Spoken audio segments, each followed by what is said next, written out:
tal, compañeros? Em, Hoy vamos a recibir otra clase en línea del curso de Sistemas Operativos 2. Em, Vamos a seguir con la misma mecánica de recibir un poquito de la clase magistral y un poco de laboratorio. Esto con el fin de que no lleguemos tan perdidos a las clases, ¿verdad? Em, Eh, Hoy vamos a hablar un poco sobre lo que es la administración de dispositivos de entrada y salida. Según algunos libros y documentos, una definición es que los dispositivos de hardware de entrada y salida, también conocidos como periféricos, son elementos complejos. Para hacer más fácil el trabajo de los programadores, es preferible ocultar los detalles de estos dispositivos, de manera que los programas no tengan que diseñarse en función de los mismos, sino que sean independientes de ellos. ¿A qué nos referimos con esto? Imagínense que ustedes como desarrolladores, cuando estén haciendo, no sé, un juego o un... Ah, un simple ejemplo. Está esto de los sistemas operativos para móviles, ¿verdad? Android y iOS. Muchos de los programadores pues tienen la tediosa tarea de tener que hacer el mismo programa para los dos sistemas operativos, porque pues por razones de comercialización y negocios y todo eso no son compatibles, ¿verdad? Sin embargo, esto no, bueno, tratamos, se trata de que no ocurra en las computadoras. Bueno, Mac es bien especial, ¿va? Mac es bien especial, él trata de salirse del sistema totalmente. Pero, este, para evitarle esto a los programadores, es preferible ocultar los detalles del dispositivo, no tomarlos en cuenta a la hora de hacer un software, para que los programas no se tengan que diseñar en función de los dispositivos, ¿va? Imagínense estar haciendo un programa para una marca de teclado y que el usuario a la hora de instalar tenga que escoger qué marca de teclado tiene, qué serie de teclado, qué tipo de mouse y todo eso, ¿va? Sino que cualquier software debe ser capaz de utilizar cualquier dispositivo. A esta propiedad se le denomina principio de independencia del dispositivo. De esto habíamos hablado un poco en el laboratorio de la clase pasada. Ya habíamos tocado el tema de lo que es el principio de independencia del dispositivo. Pero pues en la clase vamos a hablar un poquito de esto también. Eh, el principio de independencia del dispositivo dice que todos los dispositivos se usan con el mismo conjunto de instrucciones y se tratan como un archivo. Eh, a esto nos referimos a que al momento de que uno conecta un dispositivo nuevo, realmente para el software va a ser visto como un archivo más. Para, como habíamos dicho aquí, ¿verdad? Ocultar los detalles de los dispositivos.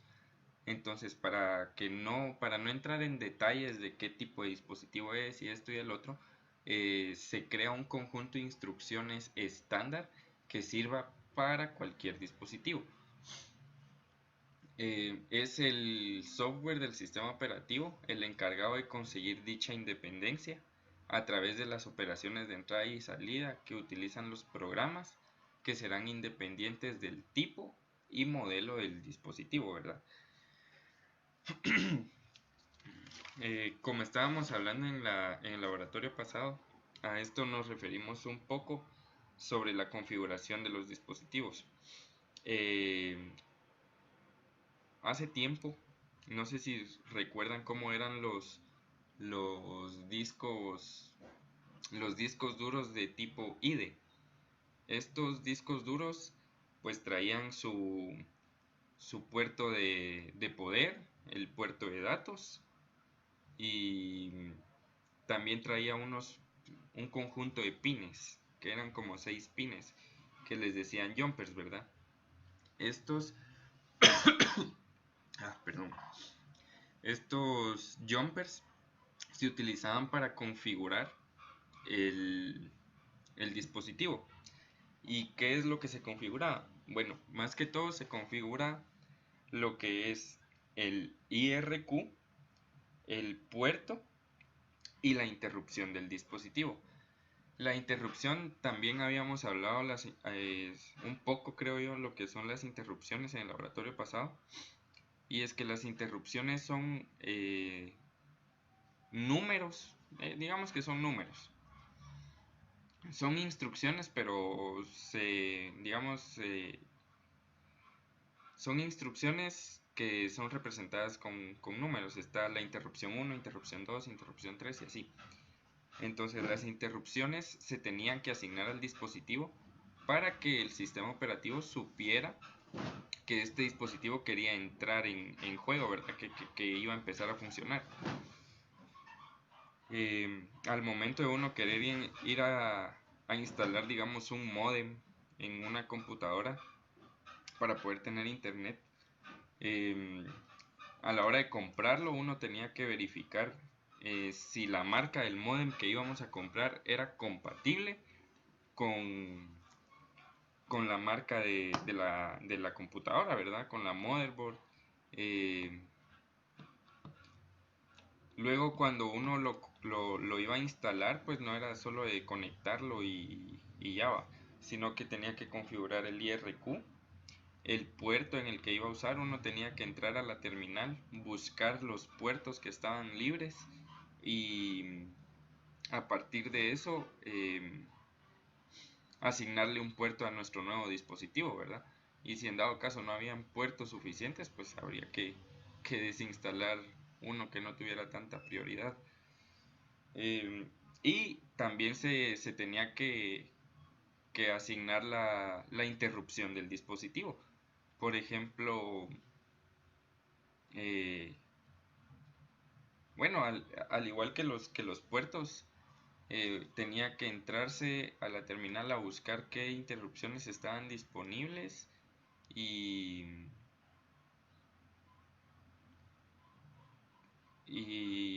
asignarle una interrupción a nuestro nuevo dispositivo.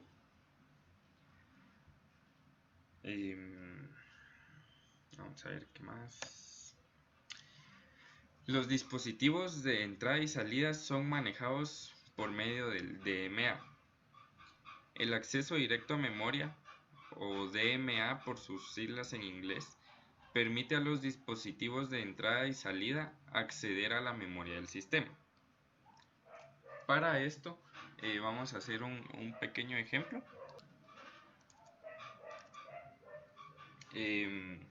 Vamos a estar viendo lo que es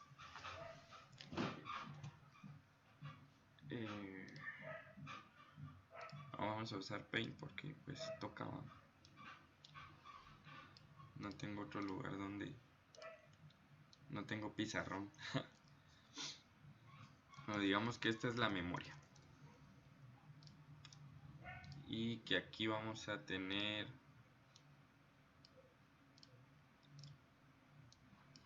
el CPU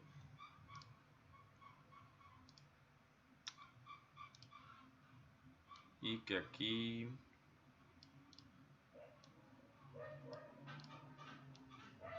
vamos a tener lo que es el bus del sistema.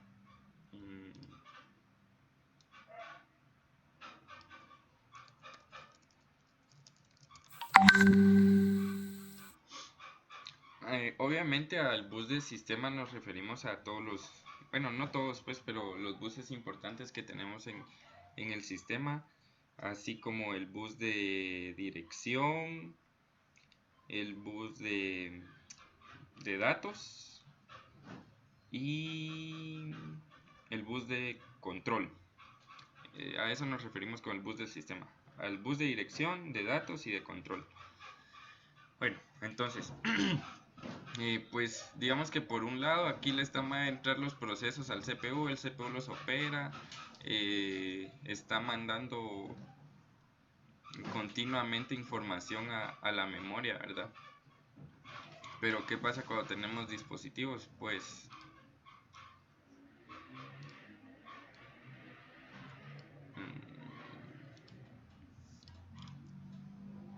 vamos a tener tres dispositivos.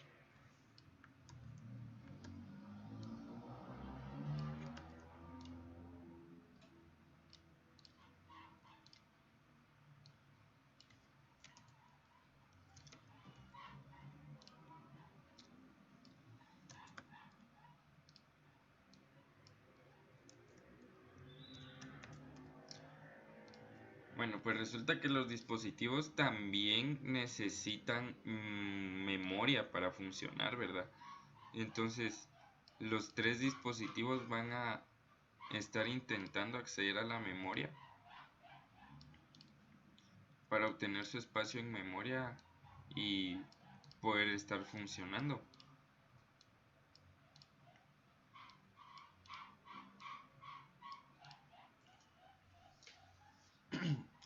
Entonces, ¿qué pasaba? El problema de que sucediera esto es de que cuando el CPU estuviera ejecutando un proceso eh, y llegaba un dispositivo, digamos que este dispositivo tiene la interrupción 1, este dispositivo tiene la interrupción 2 y este dispositivo tiene la interrupción 3. Entonces, cuando el CPU está ejecutando un proceso y entra en el código, en la pila de procesos, la interrupción 1, se sabe que es porque este dispositivo quiere acceder, entonces se tiene que detener el proceso, entrar y entraba y pues hacía lo que tenía que hacer y terminaba su quantum de tiempo, ¿verdad? Luego el dispositivo 2 lo mismo y el dispositivo 3. Pues ahorita no se mira tan mal, pero imagínense todos los dispositivos que tiene una computadora, ¿verdad? Sin, o sea, aparte los dispositivos que miramos nosotros, así como el teclado, el mouse, el monitor, el modem, la impresora, este, no sé, el escáner si lo tienen por aparte. Son un montón de dispositivos, aparte los dispositivos internos de la computadora. Pues lo que sucedía es de que el bus del sistema se saturaba, ¿verdad? Entonces, ¿cómo se logró solucionar esto?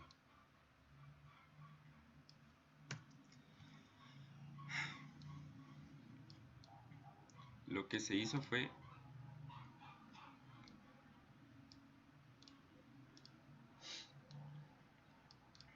que vino el DMA. ¿Y qué hace el DMA?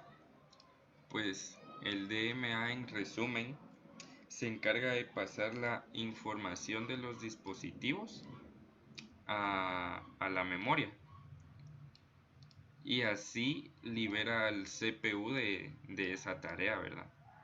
Prácticamente es como que un mini CPU, pero solo para los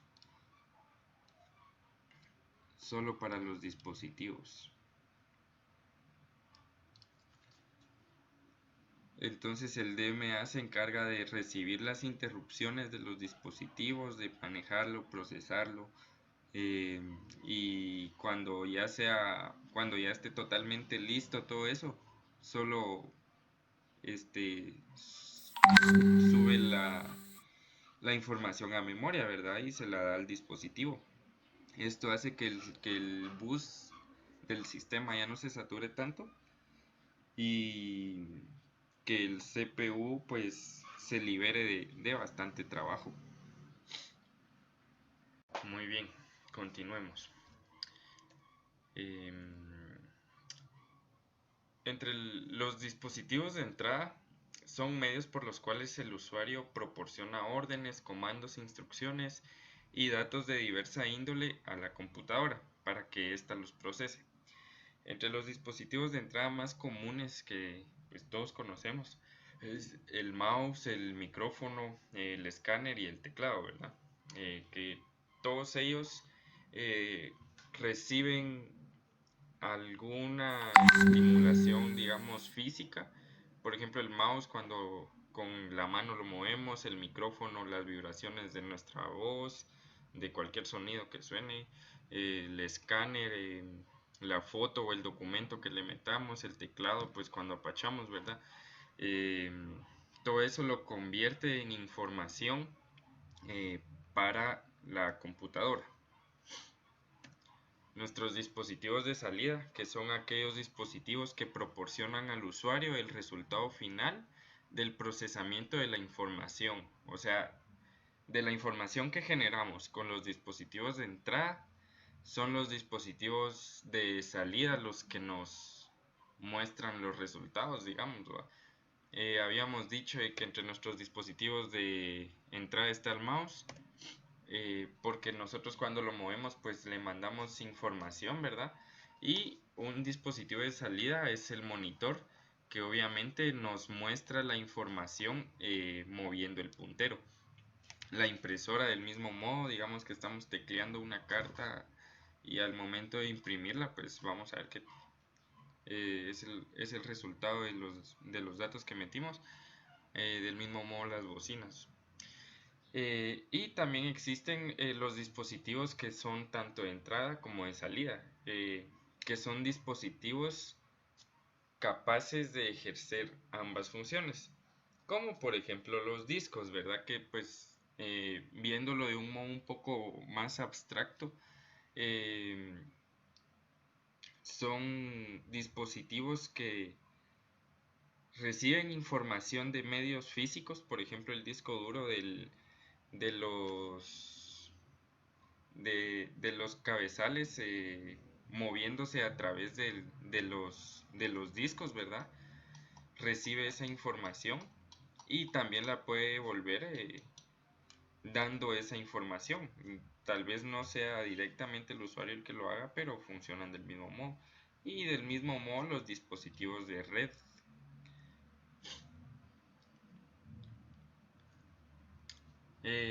Los componentes principales de los dispositivos, como ya habíamos dicho, los dispositivos son manejados por el principio de independencia del dispositivo.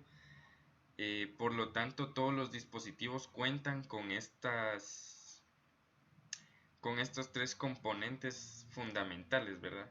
Que es el componente mecánico, que es la parte física del dispositivo, por ejemplo, los botones del mouse, las teclas del teclado, eh, los discos del disco duro, ese tipo de cosas.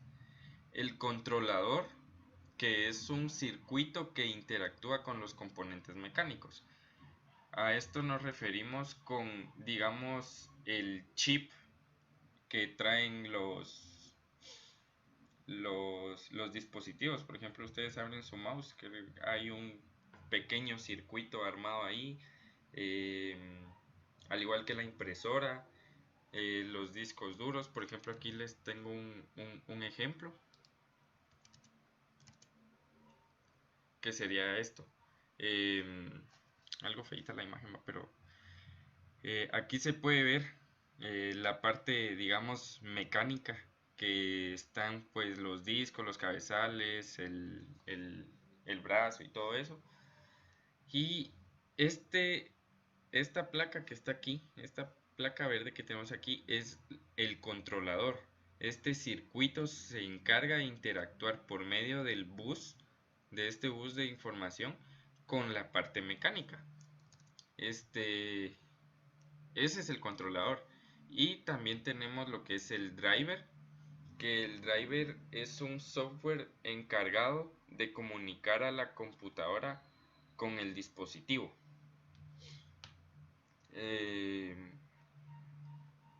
Gracias a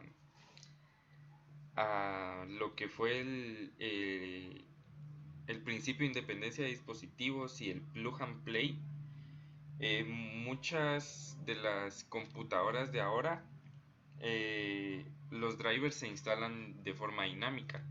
Uno ya no tiene que instalarlos. Hay algunos casos en que sí, a veces ustedes pueden ir a comprar un mouse gamer así bien especial, ¿va? Y viene con un disco que, sí, este es el driver del mouse, ¿va? Y ustedes lo conectan el mouse sin instalar el driver y les funciona y uno se queda así como que, entonces, ¿para qué es este disco? Pero digamos que tu computadora es muy viejita, que todavía tenés Windows XP o algo así, que ya no tiene soporte, ¿verdad? Esa es una de las razones por las que dejan de darle soporte a los sistemas operativos, porque ya no le pueden seguir dando mantenimiento a los drivers que existen. Uno cuando conecta un nuevo dispositivo, hay algunos drivers que ya vienen dentro de la computadora, aunque ustedes no lo crean. Eh, entonces el dispositivo le dice, ¿qué dispositivo es este? Tiene un código que creo que hay un código universal para los dispositivos, que todos los dispositivos tienen ese código especial para diferenciarlos unos de otros. Y este dispositivo es tal, tal y tal, es un mouse de esta marca y de esta línea. Tenemos el driver, Simón, se instala de una vez el ratito en que ustedes conectan el dispositivo. Entonces, el driver siempre está, aunque ustedes no lo vean. Y al final, es el driver el que se encarga también de dar las interrupciones. Por ejemplo, vamos a armar un pequeño esquema aquí.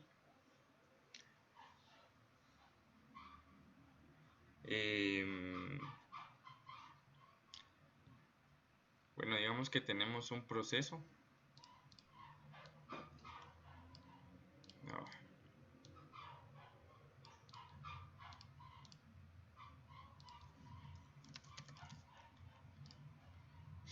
Proceso X, proceso Y. Aquí vamos a mover esto, porque tal vez nos sirva un poco después.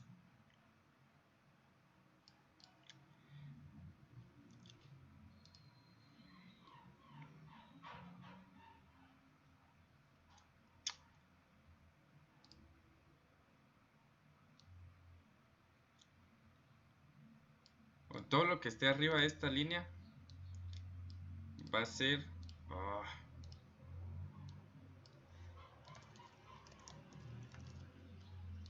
el modo usuario, y aquí abajo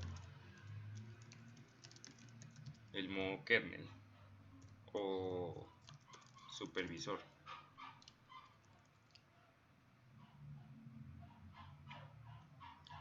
Entonces el proceso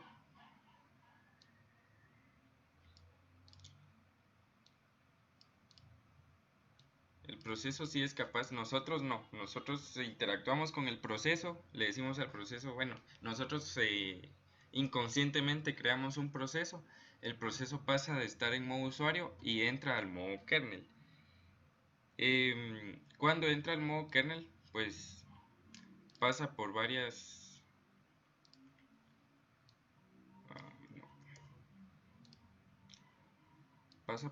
tareitas.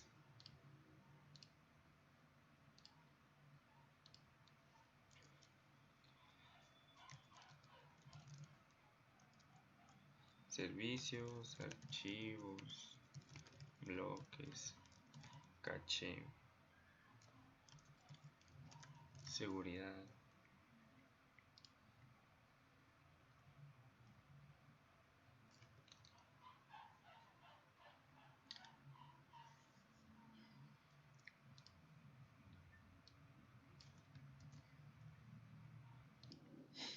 Entonces, estas son capas por las que tiene que pasar un dispositivo.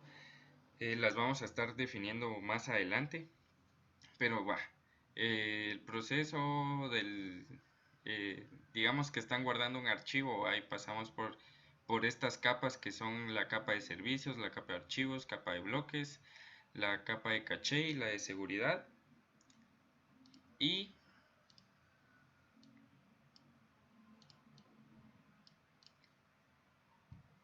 Luego de esto nos comunicamos por fin con lo que es el driver. Aquí vamos a poner... Uy.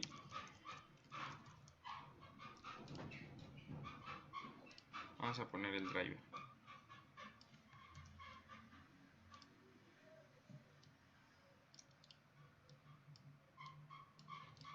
Cuando al fin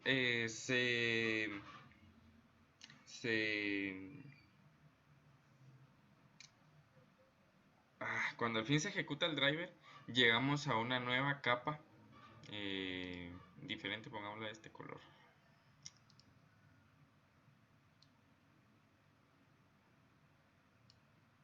A partir de aquí, crea una nueva capa. Todo esto, todo lo que sucede aquí arriba, o sea, todo esto de los servicios, de pasar por estas capas, es parte, perdón, no es parte del dispositivo.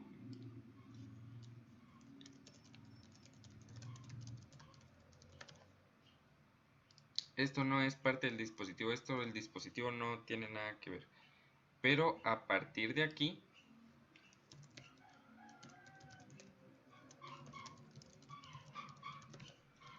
aquí abajo ya es dependiente del dispositivo. Aquí ya estamos manejando, digamos que el disco duro. Pongámoslo aquí en chiquito.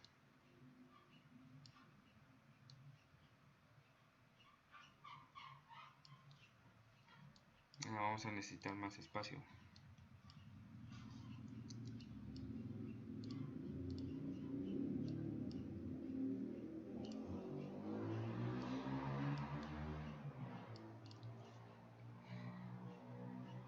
Entonces, habíamos dicho de que el driver lo que hace es de que se comunica con el controlador. Entonces el driver llega prácticamente con este chip de aquí.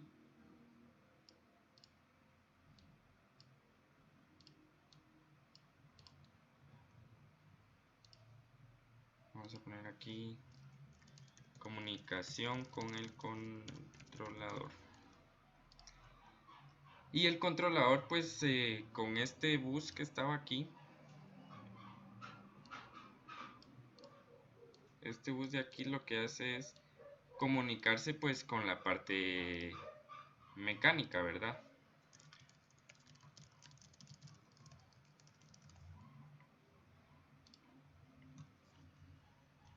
El driver se comunica con el controlador recibe los unos y los ceros que le manda el driver, pues, y esto empieza a comunicarse con el hardware y ya mueve los motores para que los cabezales se muevan de aquí a acá, que busquen el clúster y bla bla bla. Ahora, ¿qué pasa después de esto? Cuando digamos que estamos buscando un archivo, entonces empieza desde aquí el proceso de búsqueda del archivo, pasa por todas estas capas, llega al driver de, perdón, aquí en medio pasa algo bien importante también. Aquí.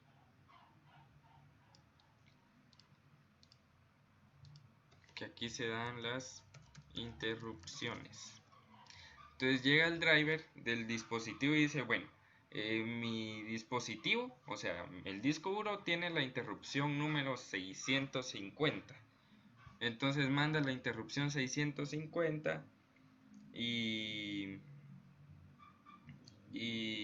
empieza a trabajar con el controlador, el controlador con la parte mecánica del dispositivo, y cuando ya encontraron el archivo, pues el dispositivo, el controlador lee el archivo y lo regresa a algo que se conoce como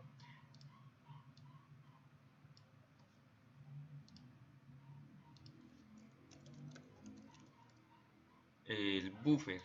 Esto sucede a nivel, esto es el buffer del firmware. Esto, que cuesta un cacho pronunciarlo, va mucha, pero más que todo se refiere a esto, al controlador, ¿verdad? A la controladora.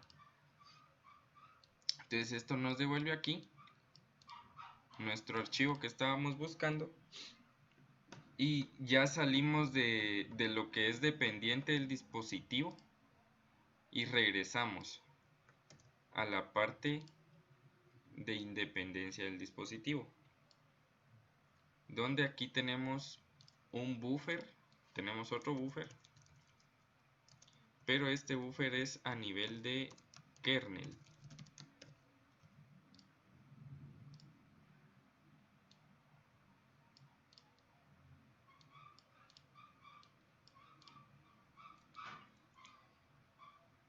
Y por último regresamos al modo usuario y aquí vamos a tener por último otro buffer, pero a nivel de proceso.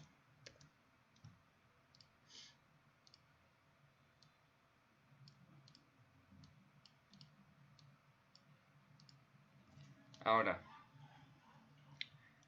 ¿por qué es necesario este buffer del kernel? O sea, si se dan cuenta, este buffer pues es, digamos, memoria que tiene el controlador. ¿Por qué no guardar aquí el archivo para mientras y mandarlo directo al proceso? Bueno, pues lo que pasa es de que el buffer de kernel, este buffer de aquí, que es un intermediario entre el buffer del dispositivo con el proceso, es necesario porque cuando hay una interrupción, el proceso queda suspendido. Entonces, mientras sucede todo esto, puede que otro proceso entre y mande otra interrupción. Esto va a seguir ejecutándose porque ya no es el software, ya el kernel por el momento se desliga de eso. Entonces por eso queda en el buffer de firmware. Pero ¿cómo se llama?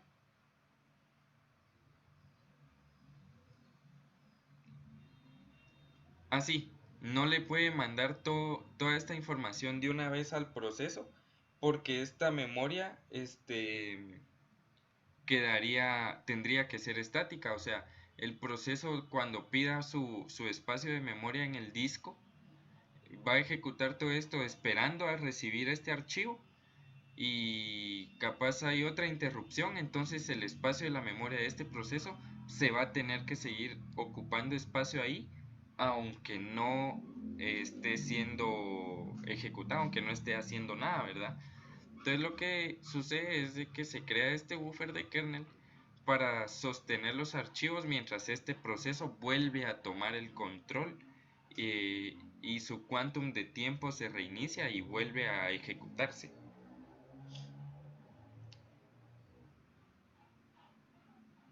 Y existen varios tipos de buffer de kernel, que es eh, el modo simple donde tenemos el dispositivo conectado con el buffer y el buffer conectado con el proceso. Y hay también buffers múltiples donde está un dispositivo y el buffer tiene la capacidad de hacer esto, de recibir y enviar información, ¿verdad? Del mismo modo aquí. Ese es el buffer múltiple. Y el buffer simple que habíamos dicho, pues que es el ejemplo que tenemos aquí.